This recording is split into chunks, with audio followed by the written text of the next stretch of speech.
আসসালামু আলাইকুম বন্ধুরা, কেমন আছেন সবাই? আশা করি সকলে খুবই ভালো আছেন।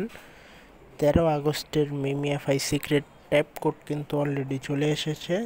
তো চলুন আজকের কোডটা আমরা ক্র্যাক করি। তবে কোড ক্র্যাক করার আগে এই ভিডিওতে একটি লাইক করে দিবেন, আর আমাদের ক্রিপ্টো ভাই চ্যানেলের সাথে থাকতে চ্যানেলটি অবশ্যই সাবস্ক্রাইব করে বেল আইকন ক্লিক করে দিবেন। তো চলুন শুরু করা যাক আমাদের আজকের ভিডিওটি।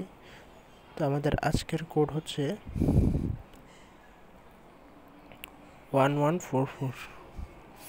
হেডে হচ্ছে 1 আর লেগে হচ্ছে 4। 1144 হচ্ছে আমাদের আজকের কোড। তো চলুন আমাদের আজকের কোডটা ক্র্যাক করি। তবে আরেকটা কথা বলতে চাই, যারা ভালোভাবে কোডগুলো বসাবেন শুধু তারাই কোড পাবেন। 1144। 3 সেকেন্ড ওয়েট করি। দেখতে পারতেছেন আমাদের রিওয়ার্ড কিন্তু আমরা বেড়ে গেছি। তো ভিডিওটি এখানেই শেষ করছি, দেখা হচ্ছে অন্য কোনো ভিডিওতে।